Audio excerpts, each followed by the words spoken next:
I'd like to make some remarks this morning about Syria, and then some remarks about the debate for the future direction of the Australian economy. On Syria, as a number of you would know, I've just come from Canberra and had a further set of briefings together with the Foreign Minister on circumstances unfolding in that region and in international responses. The Australian government's conclusion is that our belief is that the Syrian regime is responsible for these chemical weapons attacks against the Syrian people. We have been in the process in recent days of testing these assumptions with a range of institutions, organisations and governments around the world, and we are confident of this conclusion. The evidence, in our judgment, is now overwhelming. The Australian government condemns the Syrian regime for the use of chemical weapons against its people in what is a most flagrant breach of international law. It is an offence against humanity and arguably is a crime against humanity. Therefore, it is now critical that the international community move towards agreement on a robust international response to the regime. In the absence of such a response, the problem is this: the regime would then take succour that it could do this again. We do not believe that is the right course of action. There is a further argument as well. If the regime, this regime, was seen to be able to get away with such an attack on its own people using chemical weapons with impunity, it would also give succour and encouragement to other regimes around the world in the future that they could do the same. What the Syrian regime has done is in grave breach of both the Geneva Convention on the Use of Chemical Weapons of 1925, as well as the Chemical Weapons Convention of 1992. These are the most flagrant breaches. Therefore, the question now turns to the question of appropriate international response. In New York at the United Nations, we've been in discussions again with all countries who are members of the UN Security Council, including the Government of the United Kingdom. The Government of the United Kingdom is at present seeking to frame a draft resolution for the Council's consideration. This has been the subject of discussions in New York, and so far it has not been possible to secure the support of the Russians in particular for such a resolution. Those efforts continue in New York. Our view, as I stated before, is that there is an overwhelming case in support of a robust international response to the Syrian regime in the framework of international humanitarian intervention. The Syrian people's lives are at stake, and a broader principle applying to all peoples as well. On the economy and the debate on the economy which is occurring in this election campaign, I believed it was important today that we spoke to you and the Australian people in the company of both the Treasurer and the Finance Minister. Last night, Mr Abbott and I had a debate about the future of the economy and jobs, and his approaches and my approaches. Our priorities as a government are clear for the future. We are about building for the future. The industries and jobs of the future, the schools and hospitals of the future, the national broadband network of the future, and a clean energy future for all Australians. Mr Abbott has equally made clear his priorities, which are for cuts, cuts and more cuts. And that again was in evidence in his remarks last night.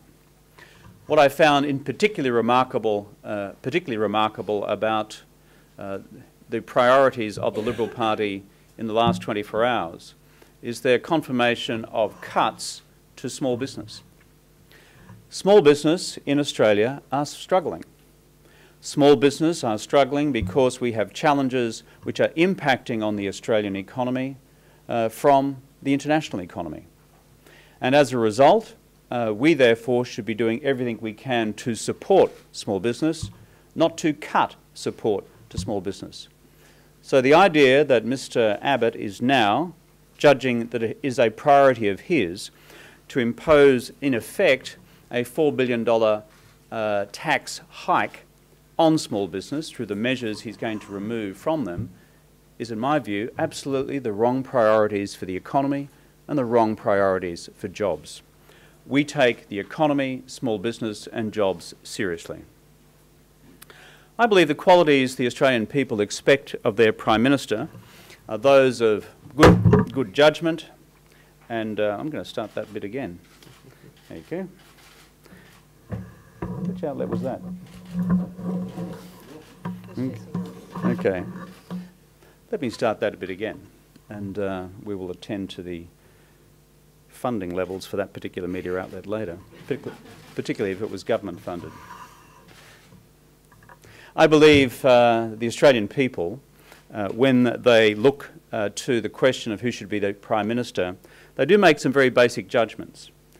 They want their Prime Minister to be a person of good judgment on the priorities of the nation.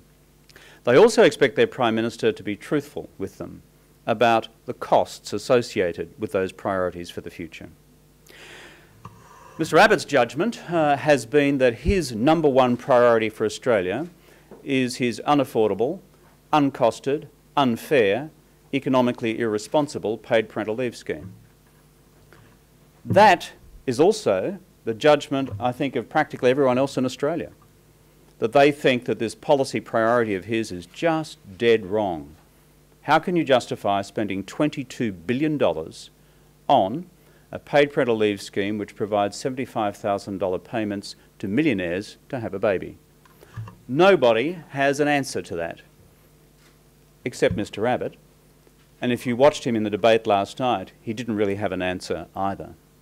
Everyone knows this policy is wrong, and it's time that Mr Abbott was brought to account for a fundamentally wrong call of judgment as to where the priorities of the nation lie.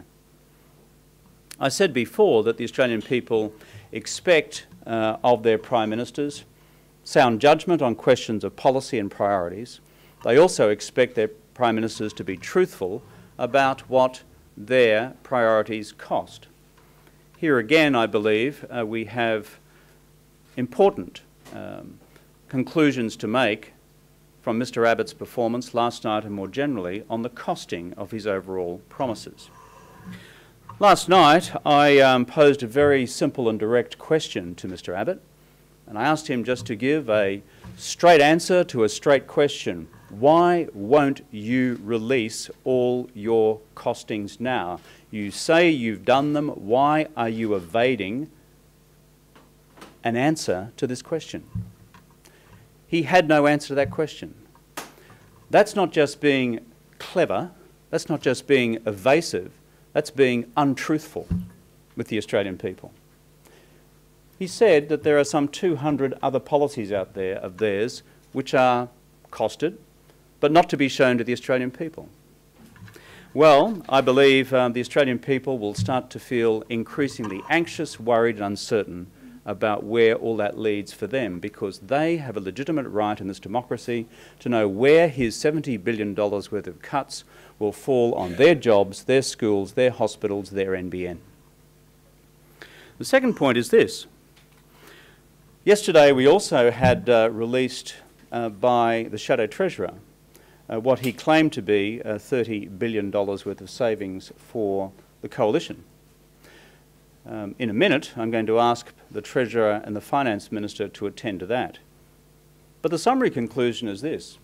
Based on a very simple analysis and subjecting these numbers to any modest level of scrutiny, it is quite clear that there is now a massive $10 billion hole in the $30 billion that they are claiming.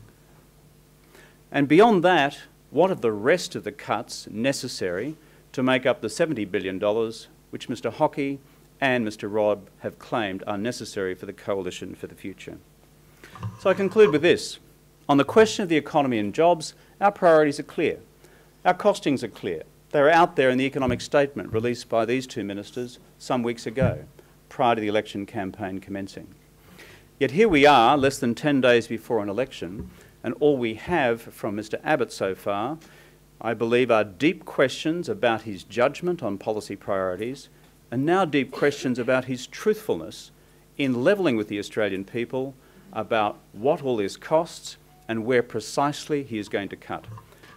This is a question, I believe, of judgment and truthfulness.